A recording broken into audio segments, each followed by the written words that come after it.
Welcome to chemistry class. आज का जो टॉपिक है वो है some important questions of SN1 and SN2 reaction. इसमें सबसे पहले क्वेश्चन है कि क्या कारण है कि 3 डिग्री ब्यूटिल ब्रोमाइड में SN2 रिएक्शन है वो आसानी से नहीं होती। तो इसमें देखो, सबसे पहले तो अगर हम 3 डिग्री ब्यूटिल ब्रोमाइड की बात करें तो उसकी स्ट्रक्चर कैसे होगी। ब्रोमीन उस कार्बन से अटैच्ड है जो 3 कार्बन से जुड़ा होगा आगे, और इसमें टोटल कितने होंगे, 4 कार्बन होंगे। तो इस तरह से इसका नाम होगा 3 डिग्री ब्यूटिल ब्रोमाइड।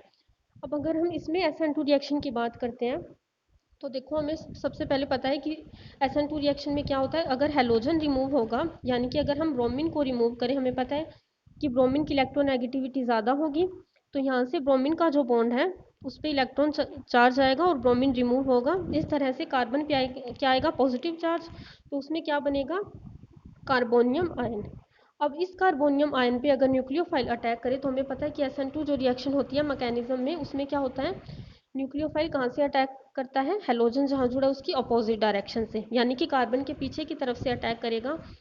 अब इसमें देखो क्या होता है, जो कार्बन के साथ 3 मैथाइल ग्रुप जुड़े हुए हैं उनका साइज काफ़ी बड़ा होता है, जिसके कारण क्या होता है, स्टीरिक हिंड्रेंस प्रोड्यूस होती है। इस तरह से न्यूक्लियोफाइल क्या होता है, वहाँ आसानी से अटैक नहीं कर पाता है। यानी SN2 रिएक्शन में जो 3 डिग्री ब्रोमाइड होगा उसमें रिएक्शन नहीं होती है। OH, अगर हम न्यूक्लियोफाइल की बात करें तो उसमें हम OH नेगेटिव ले सकते हैं कि अगर वो देखो यहाँ से अटैक करे तो ये मैथिल ग्रुप है, इनका साइज़ क्या होता है, बड़ा होने के कारण यहाँ से इजीली रिएक्शन नहीं होगी। अब अगर हम 1 डिग्री ब्रोमाइड की बात करें, यानी इसमें ब्रोमीन जिस कार्बन से जुड़ा है उसके आगे कोई भी कार्बन अटैच नहीं है, तो उसे हम 1 डिग्री ब्रोमाइड कहते हैं। अब इसमें देखो, इस कार्बन के साथ वैलेंसी कंप्लीट करने के लिए यहाँ 3 हाइड्रोजन जुड़े हैं। अब अगर हम हाइड्रोजन की बात करें तो हमें पता है कि पूरी पीरियोडिक टेबल में हाइड्रोजन का साइज छोटा होता है। अब यहाँ से अगर न्यूक्लियोफाइल अटैक करेगा अपोजिट डायरेक्शन से, तो यहाँ से जो अटैक है इसका वो इजीली हो जाता है और यहाँ ब्रोमीन रिमूव होकर न्यूक्लियोफाइल आसानी से जुड़ सकता है। इस तरह से क्या होता है, साइज बड़ा होने के कारण, स्टीरिक हिंड्रेंस के कारण क्या होता है, SN2 रिएक्शन में 3 डिग्री जो रिएक्शन होती है वो आसानी से नहीं होती। इसके बाद जो सेकंड क्वेश्चन लिखा हुआ है उसमें क्या है, देखो, गिवन कंपाउंड है, इनमें हमें बताना है कि SN2 रिएक्शन किसमें ज़्यादा आसानी से होगी, यानी कि कौन ज़्यादा रिएक्टिव है SN2 रिएक्शन के लिए। अगर हम इसमें बात करें तो सबसे पहले 1 क्लोरोपेंटेन, उसके बाद है 1 आइडोपेंटेन। अब इसमें देखो, अगर स्ट्रक्चर है यहाँ, अगर हम 1 क्लोरोपेंटेन की बात करें तो देखो यहाँ स्ट्रक्चर को खोल के लिखा हुआ है कि यहाँ कार्बन किस तरह से प्रेजेंट है। अब इसमें देखो, जो क्लोरीन है वो 1 नंबर कार्बन से अटैच है, तो इसलिए इसका नाम हुआ है 1 क्लोरो, और टोटल कार्बन कितनी है, 5, तो इसलिए यूज़ हुआ है पेंटेन। अब अगर हम यहाँ रिएक्शन की बात करें तो देखो, हमने अभी SN2 रिएक्शन की मैकेनिज्म अभी उस क्वेश्चन में किया था कि जिसका साइज बड़ा होगा उसमें क्या होगा, रिएक्शन आसानी से नहीं होती, उसमें स्टीरिक हिंड्रेंस प्रोड्यूस होती है। अब अगर हम इसमें क्या देखना है, देखो कार्बन की चेन तो यहाँ क्या है, दोनों में इक्वल है। यहाँ जो डिफरेंस है वो इसमें है कि क्लोरीन और आयोडीन में।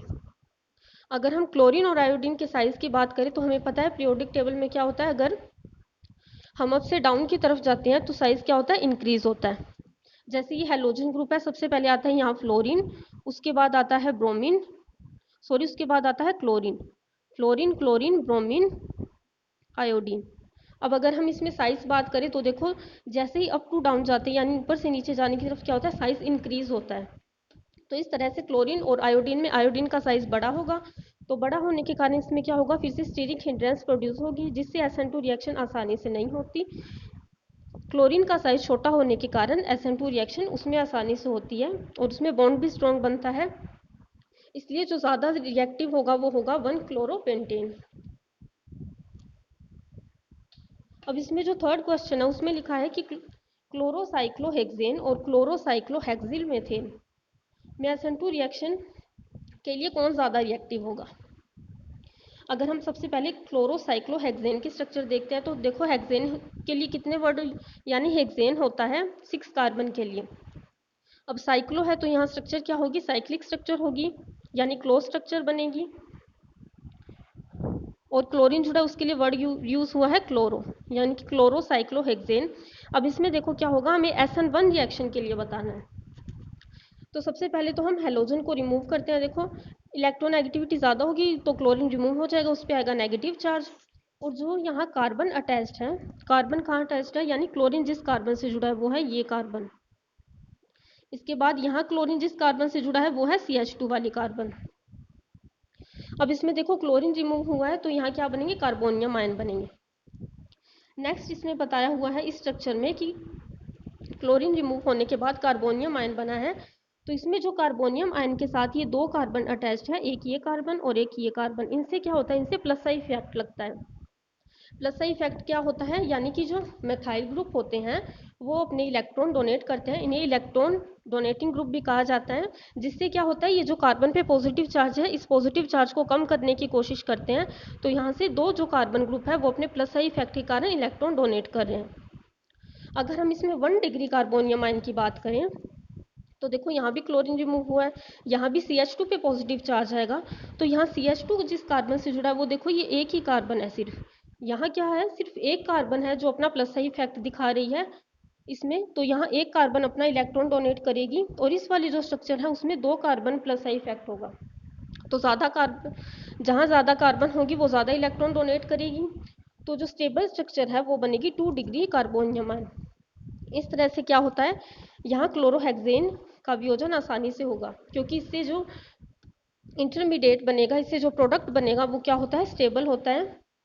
कार्बोनियम आयन यहाँ जो बना है वो 2 डिग्री है, जो क्या होगा 1 डिग्री कार्बोनियम आयन से ज़्यादा स्टेबल होगा। हमें पता है कि अगर हम इसमें स्टेबिलिटी की बात करें, यानी रिएक्शन जो है उनमें ज़्यादा रिएक्टिव कौन होगा, SN1 रिएक्शन में 3 डिग्री सबसे ज़्यादा, उसके बाद 2 डिग्री और सबसे कम होता है 1 डिग्री।